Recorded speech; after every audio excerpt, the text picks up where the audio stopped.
Hello student, welcome back to my YouTube channel. आपकी अब जो की वर्कशीट आनी स्टार्ट हो गई है आफ्टर विंटर वेकेशन। जो आपका विंटर वेकेशन 1 जनवरी से 15 जनवरी तक था, तो फाइनली 16 जनवरी से आपकी वर्कशीट आनी स्टार्ट हो गई है। इसी तरीके से आपकी आगे भी पढ़ाई जारी रहेगी, आपकी वर्कशीट आती रहेगी। आपको वर्कशीट का इसी प्रकार से जो कार्य है अपनी नोटबुक में करना होगा। तो आइए हम स्टार्ट करते हैं। आज की आपकी वर्कशीट है वर्कशीट नंबर 73। तो सब बच्चे अब और ध्यान से पढ़ाई करेंगे, साथ के साथ जो भी वर्कशीट हो रही है उसकी रिवीजन करते रहेंगे, लर्न करेंगे, याद करेंगे टाइम टू टाइम, क्योंकि आपके एग्ज़ाम जल्दी ही होंगे और ज़रूर आपके एग्ज़ाम होंगे। और आपके भी क्लासेस जो स्कूल में आपको बुलाया जाएगा, तो अभी डिसाइड नहीं है, कुछ टाइम के बाद आपके भी जो स्कूल हैं आपके लिए भी ओपन हो जाएंगे, तो आपको भी स्कूल में ही जाना पड़ेगा। तो फिलहाल हम आज की वर्कशीट करते हैं, क्योंकि जैसे स्कूल जब भी ओपन होंगे जो भी होगा आपको इन्फॉर्म कर दिया जाएगा आपके टीचर्स के द्वारा।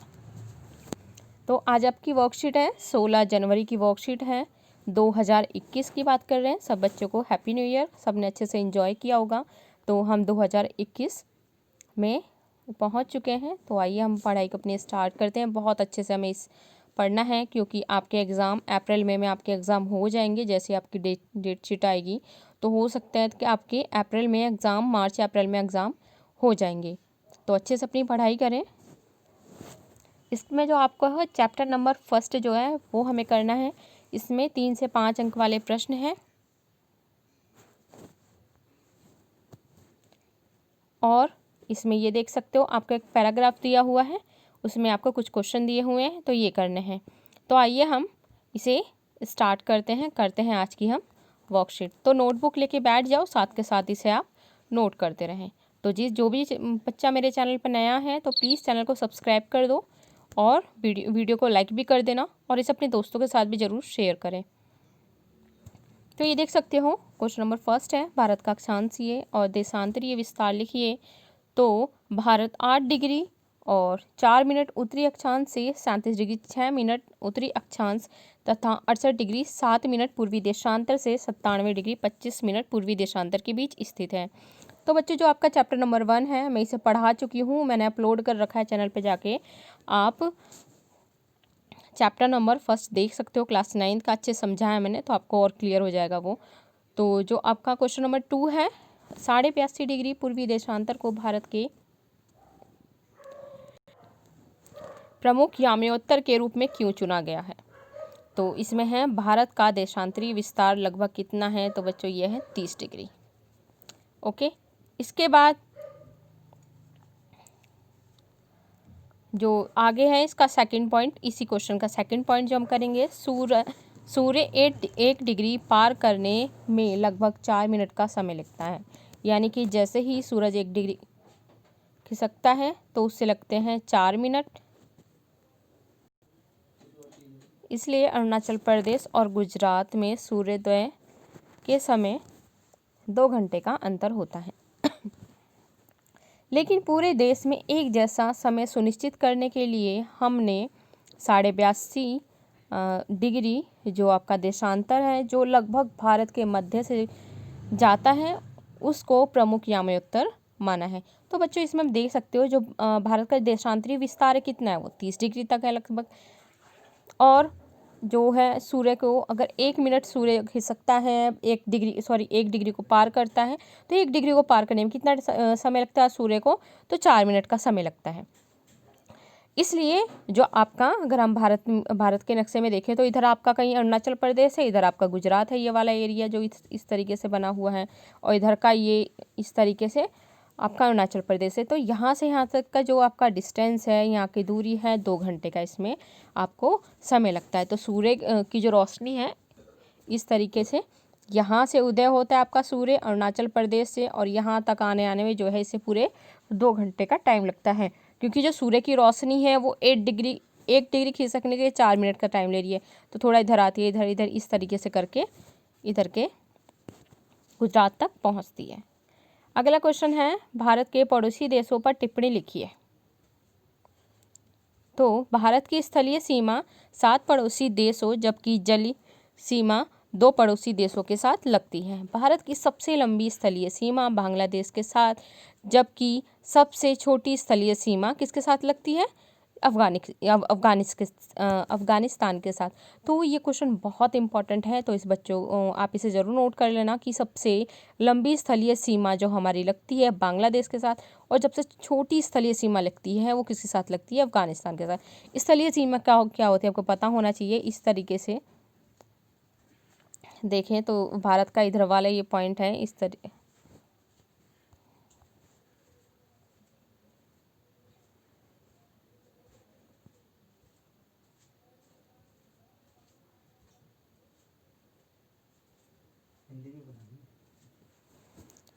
तो ये देख सकते हैं आप,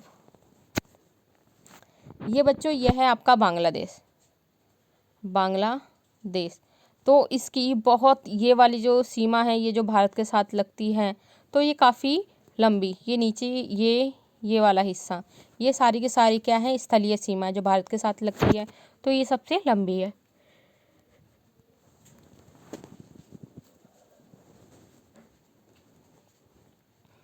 और श्रीलंका तथा मालदीव भारत के दो जलीय तथा पड़ोसी देश हैं। तो हमारे दो जलीय पड़ोसी देश कौन से हैं? तो श्रीलंका है और मालदीव है। पाकिस्तान तथा चीन को छोड़कर सभी पड़ोसी देशों के साथ हमारे मधुर संबंध हैं। भारत द्वीप समूह पर टिप्पणी कीजिए। भारत की मुख्य भूमि के अलावा दो द्वीप समूह भी हैं।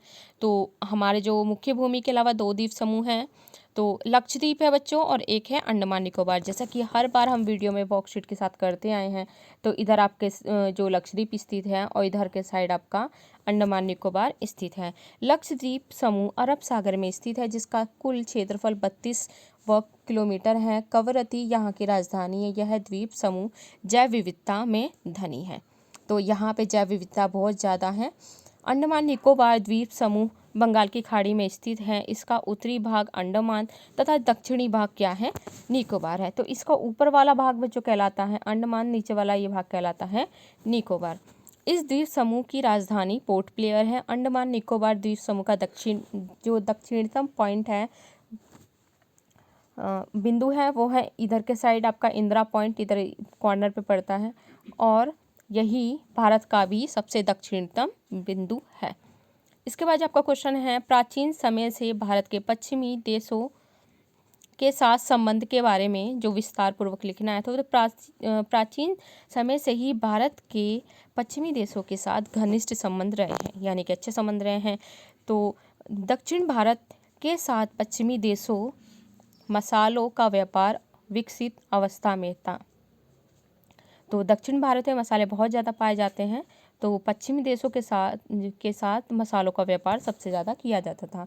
थर्ड आपका पॉइंट है, भारत के सूती वस्त्र की भी पश्चिमी देशों में बहुत अधिक मांग थी। फोर्थ है, व्यापारिक संबंधों के साथ साथ पश्चिमी देशों के साथ सांस्कृतिक आदान प्रदान भी रहा है।